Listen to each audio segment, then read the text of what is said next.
Hello YouTube. This is a video response to Fitchyful Thinking, inviting other people to read Job chapters 1 and 2 along with him. To note, some of the information in this video can be found in pages 727 through 728 of the New Oxford Annotated Bible and pages 1506 through 1508 of the Jewish Study Bible. So I'm going to start by reading verses 6 through 12 of Job chapter 1. One day the sons of God came to present themselves before Yahweh, and the Satan also came among them. Yahweh said to the Satan, "Where have you come from?" The Satan answered Yahweh, "From going to and fro on the earth, and from walking up and down on it." Yahweh said to the Satan, "Have you considered my servant Job? There is no one like him on the earth, a blameless and upright man who fears God and turns away from evil." Then the Satan answered Yahweh, "Does Job fear God for nothing? Have you not put a fence around him and his house and all that he has on every side? You have blessed the work of his hands, and his possessions have increased in the land. But stretch out your hand now and touch all that he has, and he will curse you to your face." Yahweh said to the Satan, "Very well, all that he has is in your power. Only do not stretch out your hand against him." So the Satan went out from the presence of Yahweh.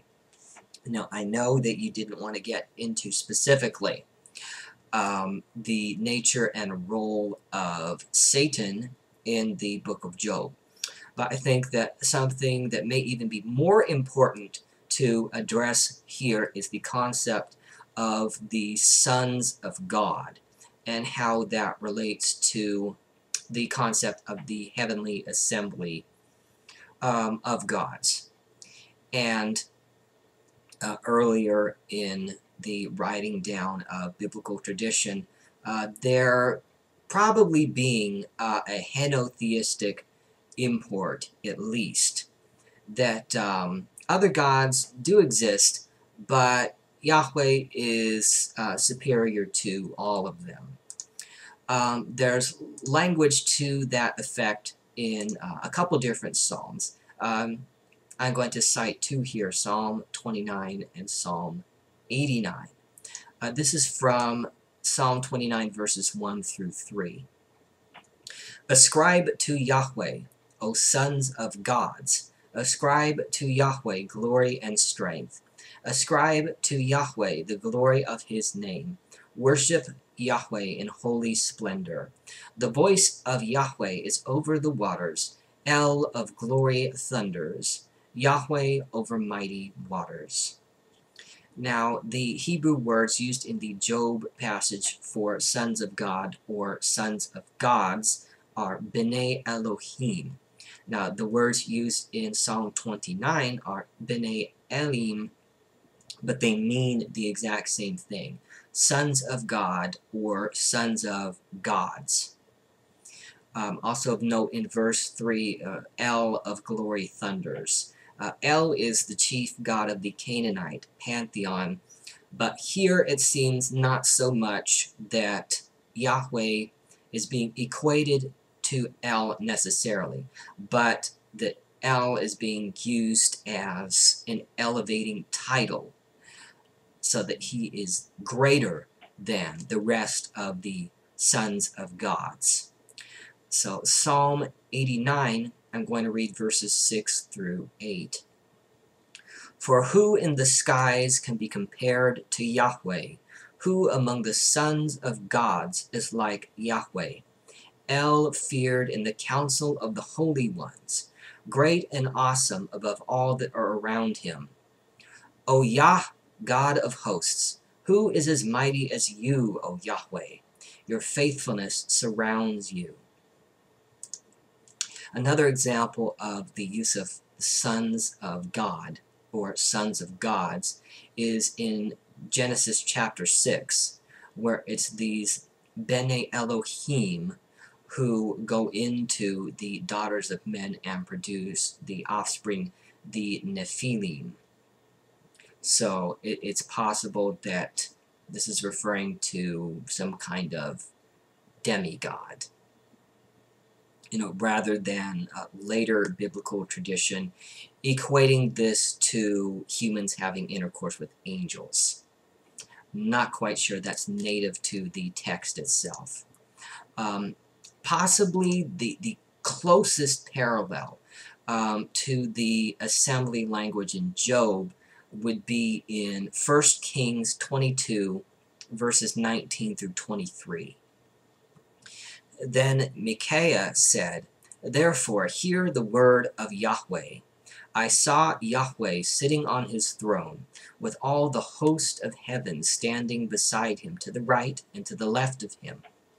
And Yahweh said, Who will entice Ahab, so that he may go up and fall at Ramoth Gilead? Then one said one thing, and another said another, until a spirit came forward and stood before Yahweh, saying, I will entice him. How? Yahweh asked him. He replied, I will go out and be a lying spirit in the mouth of all his prophets. Then Yahweh said, You are to entice him, and you shall succeed. Go out and do it. So you see, Yahweh has put a lying spirit in the mouth of all these your prophets. Yahweh has decreed disaster for you." Important language at the end of this passage, which may also be appropriate for Job, is that it's Yahweh himself who's causing the lying spirits to go out and deceive people. These Satan questions Job's sincerity and his loyalty to Yahweh.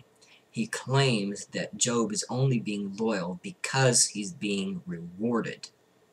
So, depending on when the book of Job was written, according to both of the aforementioned Bibles, there's a general consensus among scholars that it reached its final form in the post-exilic period.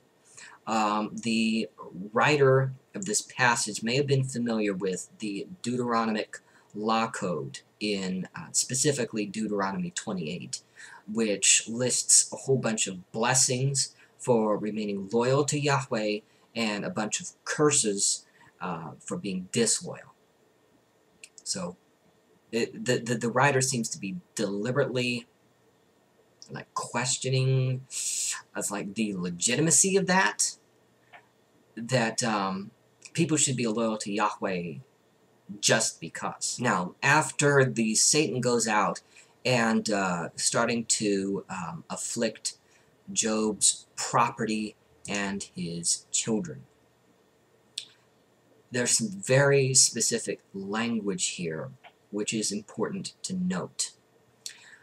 In verse 16, it says, while he was still speaking, another came and said, The fire of God fell from heaven and burned up the sheep and the servants and consumed them. I alone have escaped to tell you. The exact same language, the fire of God, was summoned by Elijah in 2 Kings chapter 1 to consume people who questioned his authority as a prophet of Yahweh. So this fire is coming from Yahweh.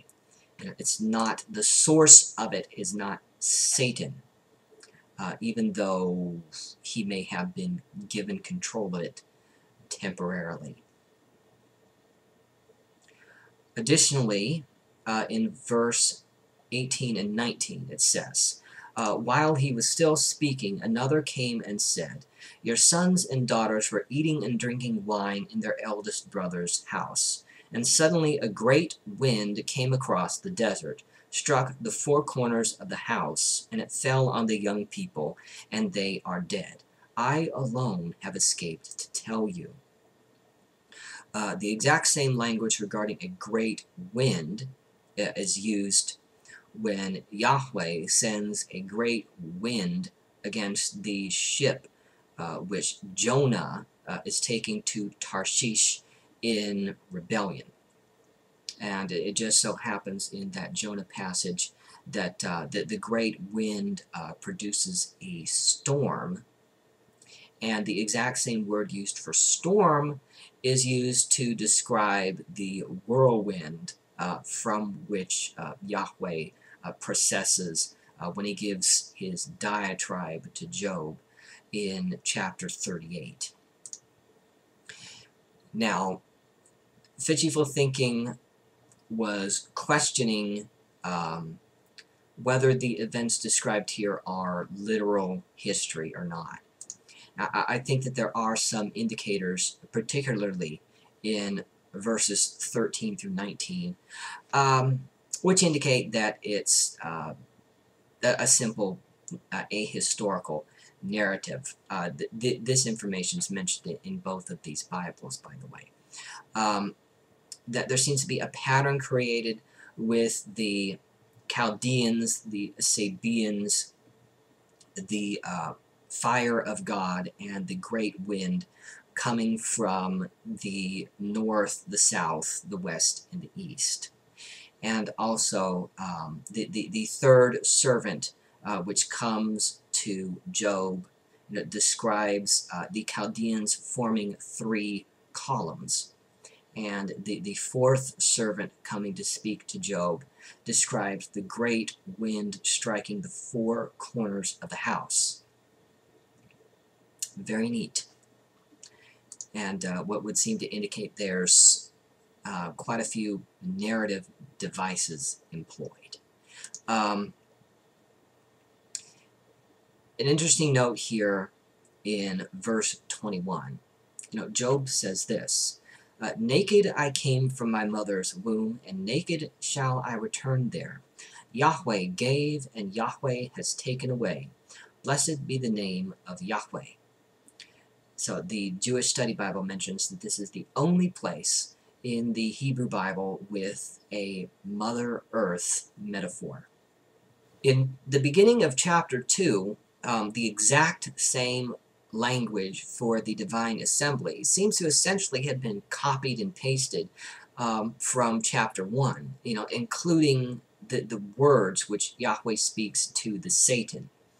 That would also seem to be an indication to me that, it's not describing something which literally happened.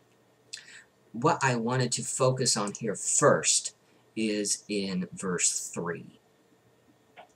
Yahweh said to the Satan, have you considered my servant Job? There is none like him on the earth, a blameless and upright man who fears God and turns away from evil. He still persists in his integrity, although you incited me against him to destroy him for no reason. 2 different things I wanted to focus on here. First was the idea of Satan inciting Yahweh. The Hebrew word used here is suth, and this is the definition of that from the Strong's Hebrew lexicon. Properly, to prick, that is figuratively stimulate. By implication, to seduce, entice, move, persuade, provoke, remove, set on, stir up, take away. So it seems to be describing Yahweh being seduced by the Satan, to perform this action or allow this action against Job unjustifiably. The exact same word is used in Deuteronomy chapter 13, verses 6 through 8. If anyone secretly entices you, same word, even if it is your brother, your father's son, or your mother's son, or your own son or daughter, or the wife you embrace, or your most intimate friends, saying, let us go and worship other gods, whom neither you nor your ancestors have known, any of the gods of the peoples that are around you, whether near you or far away from you, from one end of the earth to the other. You must not yield or heed any such persons. Show them no pity or compassion, and do not shield them. So, Yahweh being seduced by the Satan. The next thing would be to destroy him for no reason. Now, I don't take that to mean that Yahweh is just allowing these things to happen to Job uh, for no reason whatsoever. You know, what I take that to mean is Job hasn't done anything to justify these things being done against him. You know, going back to the Deuteronomic idea of retributive justice. You know, you're loyal to Yahweh and he will reward you. You're disloyal and he will punish you. Job is being punished despite remaining loyal to Yahweh. I think that's what the Satan is getting at here. Also important here is in verse 4. Then the Satan answered Yahweh, skin for skin, all that people have they will give to save their lives. But stretch out your hand now and touch his bone and his flesh, and he will curse you to his face. So I think this is getting at the idea, and one example is King Hezekiah in 2 Kings chapter 20, where he had no problem with the word of Yahweh saying that some of his sons are going to be carried off and made eunuchs in Babylon. He didn't care because nothing was being done to him. So the Satan is reasoning that Job has been perfectly fine up to this point because he hasn't been directly afflicted yet. So because of that, Yahweh accepts the Satan's wager one more time. Now, in verses 9 through 10, when Job's wife speaks to him, she says, do you still persist in your integrity? Curse God and die. Now, interesting here that the Hebrew actually says, bless God and die. The writer being so pious that the words curse God could not be written in this text. Going on in verse 10, but he said to her, you speak as any foolish woman would speak. Shall we receive the good at the hand of God and not receive the bad? In all this, Job did not sin with his lips. So a couple things here. That this kind of goes with the stuff in chapter 1 also, is that both the good and the bad, the evil, are coming from Yahweh, and that it is not the Satan who is the source of this. This keeping in mind, the fire of God and the great storm, which was described in Jonah as coming from Yahweh. Satan's not the source of that, even though he may have had access to these tools. Also, Job did not sin with his lips. Chapter 1 says that Job did not sin or charge God with wrongdoing. But this only says Job did not sin with his lips. So is it possible that at this point already, Job is accusing God of wrongdoing in his mind? Now, this is just chapters 1 and 2, but as you read along, Fitchyful Thinking, I think you're going to see that Job does directly charge God with wrongdoing, and he does it a whole lot of times. The one last thing that I wanted to get to in chapter 2 was in verse 13, after Job's 3 friends show up. They sat with him on the ground for 7 days and 7 nights, and no one spoke a word to him, for they saw that his suffering was very great. This seems to tie into a tradition which is in Genesis chapter 50, verse 10, where this is being done in mourning of a death. And the Talmud uses that verse in Genesis to legitimate the practice of sitting Shiva. Anyway, I think that is it about chapters 1 and 2 of Job for now. Keep reading Fitchyful Thinking, and I do hope that you continue to invite other people to chime in with their thoughts.